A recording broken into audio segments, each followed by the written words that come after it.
Hola a todos, ¿cómo están? Estamos nuevamente en un nuevo video de nuestra clase. Continuamos aprendiendo, continuamos llenándonos de conocimiento y continúo ofreciéndoles el máximo valor posible, ¿de acuerdo? ¿Cuál es nuestra siguiente temática por abordar? Nuestro lugar en el universo. Considero que es fundamental que entendamos cuál es el lugar que ocupamos exactamente en el universo, o por lo menos aproximadamente. ¿Por qué? Y aquí quiero hacer una crítica constructiva al sistema educativo tradicional. Y es que lastimosamente este sistema ha estado aletargado en el tiempo y estoy seguro de lo que voy a decir. A mi abuelo, que ya cumple 88 años y tengo la fortuna aún de tenerlo vivo, le enseñan las mismas cosas que le enseñan hoy a mi hijo. Le enseñaron las mismas cosas. Entonces digo, ¿dónde está la evolución de la educación? Se ha transformado los sistemas educativos porque se han transformado, digamos, en nivel virtual. Muchas clases se dan virtuales hoy en diferentes sistemas. Se ha transformado los alimentos, se ha transformado los medios de transporte, se ha transformado la química, se ha transformado la tecnología, se ha transformado la interacción de las personas, se ha modificado los sistemas de comunicación, pero la educación tradicional sigue estancada en el tiempo, sigue aletargada en un sueño profundo del cual no ha sido posible despertarla o no quiere despertar, que quizás sea lo que realmente sucede. Y este sistema prusiano educativo no ha evolucionado alimentándose de la nueva información que ya está disponible y que polula por doquier para poderla integrar a este sistema educativo y ofrecer nuevos conocimientos, nuevas tecnologías, permitir que la educación que se ha venido enseñando tradicionalmente avance hacia un nuevo nivel de conciencia que permita que los estudiantes aprendan cosas nuevas y se mantengan actualizadas. Pero realmente mi percepción personal es que esto no está sucediendo. Entonces, de igual forma ha pasado con el universo. Hemos sido enseñados con un sistema solar, básicamente. Entonces, aquí quiero que expandamos nuestra mente hacia eso que de pronto nuestro sistema educativo no nos ha ampliado la mente y que lo debería hacer, pero no importa. Si la información no está en el sistema tradicional, que es el que debería formarnos, la buscamos en otros lugares como es este. Y este es un espacio en el que ojalá los niños pudieran tener la oportunidad de incluirse en este sistema y entender que hay cosas más allá de lo que le enseñan en la escuela, que hay cosas mucho más amplias de lo que les enseña el sistema tradicional de educación y que están disponibles para todo el mundo incluso de manera gratuita. Solamente necesitamos la suficiente curiosidad para acceder a ello. Creo que esta imagen los va a identificar a muchos. Tal vez muchos de ustedes se sientan como ese niño mirando hacia afuera, mirando las estrellas, tratando de comprender esa cantidad de puntitos blancos que ve en ese vasto, infinito espacio del universo. Quizás tratando de comprender qué son, por qué están allí, cuál es su función y cuál es su lugar dentro de ese inmenso y vasto espacio. Pero estas dudas normalmente cuesta mucho solucionarlas, más que todo para un niño. Preguntarle a un adulto quizás sobre esto, porque muchas veces ni siquiera el adulto tampoco lo sabe y tampoco tiene la curiosidad de aprenderlo. Pero creo que es importante resolver esa pregunta. No importa la edad que tengamos, no importa eh, quién seas, no importa la edad que tengas, no importa los grados profesionales que tengas, maestrías, doctorados, licenciaturas, eso no importa. Si tienes una duda desde pequeño y no la has podido resolver, cualquier momento es apropiado para resolverla. Y espero que acá podamos expandir esa conciencia de nuestro lugar en el universo y entenderlo un poco mejor. Entonces,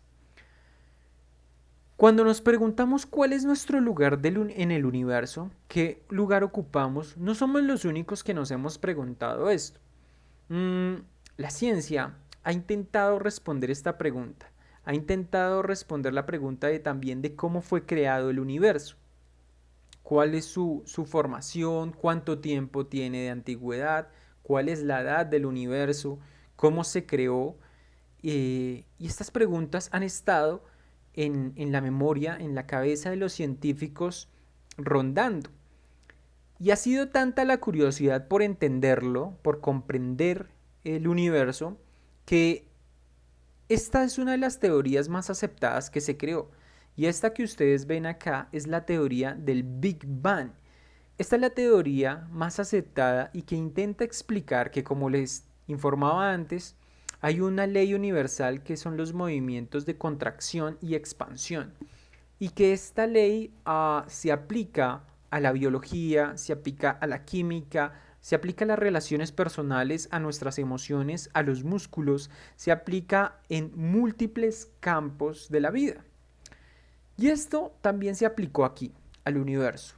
Se dijo que hubo una concentración de energía en un punto infinitesimal y que dicha concentración fue tan fuerte de energía que en algún momento estalló y generó una explosión gigantesca, monumental. Algo que quizás no cabe en nuestra mente imaginarnos esa expansión que tuvo el universo. Y que a partir de ahí se creó todos los cuerpos celestes que hoy conocemos. Entonces esta es la teoría que más aceptan los científicos. Entonces dice que esto fue dando origen a lo que son las galaxias, a lo que conocemos como las diferentes estrellas, los soles, a los planetas, los agujeros negros, que por cierto son apasionantes poder estudiar acerca de ellos, los diferentes cuerpos que existen en el espacio fueron creados a partir de este punto, de un movimiento de expansión, que finalmente es lo que estamos incluso haciendo en este momento, aprendiendo algo nuevo y nos estamos expandiendo. Entonces vea cómo se aplica en todo, ¿no? Esta fue la teoría más aceptada, ¿de acuerdo? Pero les cuento una historia. Cuando yo estaba en el colegio con un profesor de filosofía, su nombre Carlos Julio López, lastimosamente ya no está en este plano de existencia, pero teníamos unas conversaciones bastante profundas en nuestra clase de filosofía con él, hasta el punto en que no se hacía clase por yo quedarme hablando con él acerca de esto. Y yo le preguntaba, si el origen del universo fue aquí, en el Big Bang, entonces, ¿qué era lo que había antes? ¿Qué era lo que había? Porque nos preguntamos qué hay de aquí para la derecha, pero no qué hubo de aquí a la izquierda. Entonces, pues a esa edad, a esa edad joven, me hacía estas preguntas y decía, sí, es muy interesante todo esto que pasó acá, pues de pronto un poco la lógica lo puede explicar, pero ¿qué había acá? ¿Cómo le llamaríamos a ese vasto espacio? ¿No tendría cuerpos celestes, entonces era espacio vacío? Pero ¿qué es realmente el espacio vacío? ¿Es realmente donde no hay nada? ¿O simplemente que nuestra conciencia no puede entender qué había allí? ¿Qué era lo que componía este vasto espacio? Entonces estas eran cuestiones, conversaciones que teníamos interminables durante horas para tratar de entender lo vasto que es el universo. Y eso no ha sido un secreto, los científicos siguen teniendo todavía esas discusiones y a partir de allí se creó algo que se conoce como el Gran Colisionador de Hadrones. Y esto es básicamente un sistema, digámoslo así, en forma de anillos que está ubicado en Suiza. Alrededor de este sistema, este complejo tiene alrededor de 23 kilómetros, si no estoy mal. Y de acuerdo a lo que nos explican, porque pues he logrado investigar por otras fuentes que tiene otros fines diferentes a los que nos nombran, pero el fin que hacen público es el de que este gigantesco complejo tiene el objetivo de recrear lo que fue la explosión del Big Bang, generarlo de manera, digámoslo así, artificial. ¿Cómo? Mediante el choque de partículas subatómicas, puntualmente hadrones. Y como lo vimos, digamos, en el tema de la, de estas palabras que yo les explicaba del tema del protón, del tema del neutrón, del tema del protón, neutrón, electrón. Estas son partículas y dentro de los átomos hay otras partículas que se conocen como partículas subatómicas, entre ellas están los quarks, los hadrones, los fermiones, los bosones, los fotones. Y todas estas partículas subatómicas son las que manipulan estas personas allí, estos científicos, en el gran colisionador de hadrones. ¿Cuál es el objetivo? Recrear el mismo evento que sucedió en la creación del universo para ver cómo fueron creados los cuerpos que hoy existen. Y esto lo podemos ver acá en la parte inferior izquierda. Este es el gran anillo colisionador. Entonces allí se aceleran estas partículas y son chocadas a altísimas velocidades. ¿De acuerdo? ¿Para qué? Para descomponerlas, ¿sí? Al estrellarse estas partículas son descompuestas de alguna forma y nos permiten ir al núcleo de lo que creó lo que se conoce como la materia visible, como lo que serían los planetas, las estrellas y lo que ya hablábamos de las galaxias y estos cuerpos masivos colosales. Ahora bien, un científico planteó una teoría conocida como el bosón de Higgs y lleva este nombre porque ese es su apellido, Higgs, el señor Higgs. Y este científico postulaba una teoría en la que decía que a partir de que cuando ciertas partículas subatómicas interactuaban con una partícula subatómica llamada el bosón de Higgs, estas creaban masa. Estas empezaban a crear lo que se conoce como la materia, cuando interactuaban con el famoso bosón de Higgs. Hace muy pocos años se descubrió que esto que se aplicó en la teoría realmente sucedía en la práctica y se descubrió este famoso bosón de Higgs. ¿De acuerdo? Si no estoy mal, esto le valió su premio Nobel en física.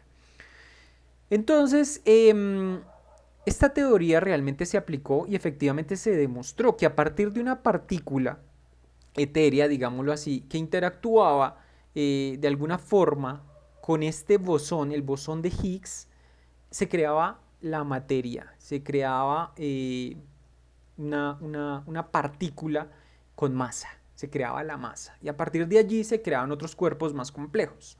Entonces, aquí en el centro, en la parte inferior, vemos ese proceso, digámoslo, que se sigue para generar ese choque entre partículas subatómicas y para recrear ese momento exacto en que se creó el universo. Acá en la parte derecha vemos un gráfico digital en el cual se representa este choque de partículas subatómicas y cómo estallan cientos de pedazos, dentro de los cuales también se encuentra el bosón de Higgs y que así, ahí se han intentado encontrar otras partículas subatómicas de las cuales no se tiene conciencia, con la idea de poder entender y recrear cómo fue creado el universo que hoy conocemos, ¿de acuerdo? Entonces, aparte de eso, ya nos dimos cuenta que no somos los únicos que nos preguntamos, que los científicos ya lo han hecho y que construyeron una máquina que, de acuerdo a lo que nos indican, tienen esa funcionalidad, ¿de acuerdo? Ahora bien, vamos a ir a esa pregunta que nosotros normalmente teníamos y quizás muchos todavía la tienen. ¿Cuál es el lugar exacto que ocupamos en el universo, por lo menos aproximado? Entonces empecemos a ubicarnos, ¿de acuerdo? Nosotros estamos ubicados acá, en uno de los continentes, ¿sí? Acá está nuestro hermoso planeta Tierra, Madre Tierra, Gaia, como lo quieran llamar. Este es nuestro hogar, ahí estamos ubicados y a partir de allí nuestro planeta está ubicado en la tercera órbita a partir del Sol. Lo vemos acá, nuestro planeta azul.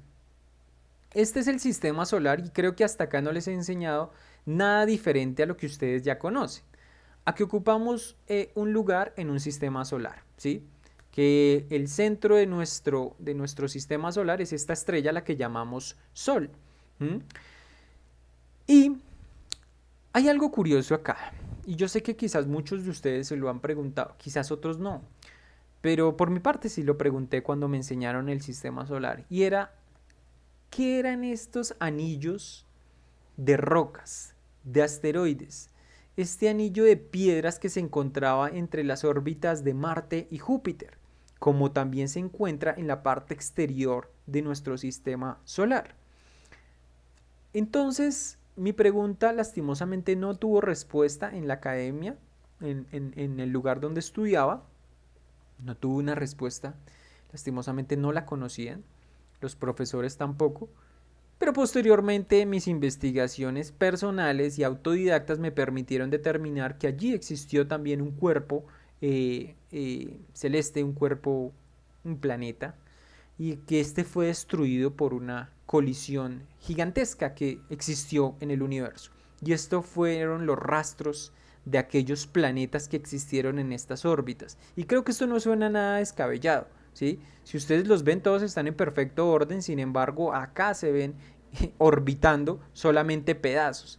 Entonces podría sonar muy comprensible que algo surgió, que algún evento extraordinario, colosal, destruyó este planeta y este que estaban acá ubicados y quedó finalmente este rastro, este anillo de asteroides que hoy conocemos entre las órbitas de Marte y Júpiter, ¿de acuerdo? Eso lo dejaré para que ustedes de pronto lo puedan profundizar.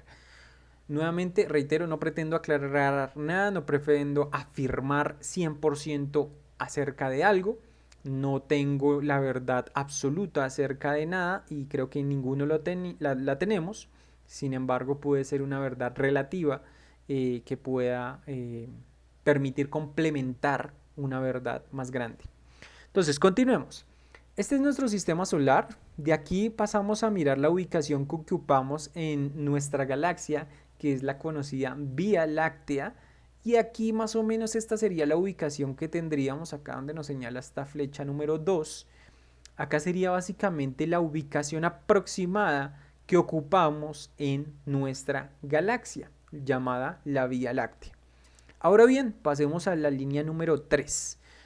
Nosotros como Vía Láctea, y pues por cierto, estamos en uno de los brazos de nuestra Vía Láctea, esta Vía Láctea pertenece a otro grupo y es nuestro grupo de galaxias locales, ¿sí? Acá podemos ver Milky Way, nuestra galaxia, es muy cerca de otras galaxias vecinas, como es la galaxia de Andrómeda, que es una quizás de las que más hemos oído hablar.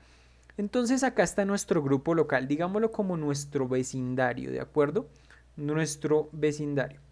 Hasta la fecha, nuestros objetos, nuestras naves que hemos creado, nuestras sondas, que si no estoy mal la primera fue el Voyager 1, no ha logrado salir como tal de nuestra galaxia. Y esto nos indica la cantidad y lo vasto que es el espacio. Entonces empecemos, acá está nuestro grupo local, ahora miremos esta línea número 4. Este grupo local que conocemos ahora, ¿sí?, de nuestras galaxias vecinas, pertenece y está ubicado por acá, a un gran supercúmulo gigantesco llamado Laniakea. Y Laniakea es el supercúmulo de galaxias donde está ubicado nuestro grupo local de galaxias. Entonces, esto que ustedes ven acá, este pequeño vecindario, está ubicado acá, en un punto infinitesimal dentro de un grupo colosal de grupos locales de galaxias llamado Laniakea. Todo este megaclúster de galaxias se le conoce con este nombre, ¿de acuerdo? Ahora bien, todo este superclúster de galaxias, de grupos locales y de cuerpos celestes giran en torno a esto que nos muestra la línea número 5.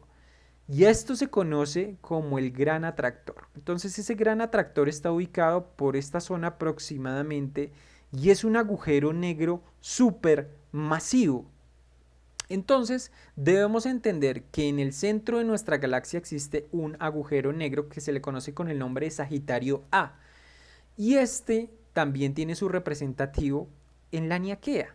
En el centro de Laniakea aproximadamente existe un agujero negro masivo, colosal, extremadamente gigantesco, en torno al cual gira todo esto que conocemos como el universo observable.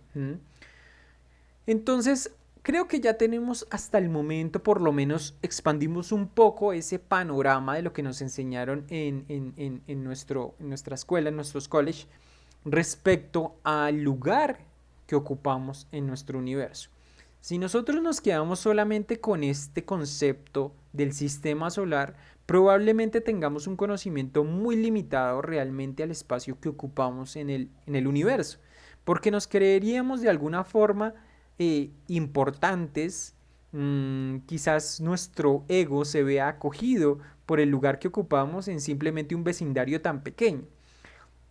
Entonces, creo que cuando empezamos a entender esto y lo grande que es el universo y el lugar tan diminuto que ocupamos en él, creo que del ego se va desinflando un poco y vamos entendiendo que somos simplemente una minúscula partícula subatómica dentro de un colosal universo, de acuerdo del cual todavía no tenemos plena conciencia.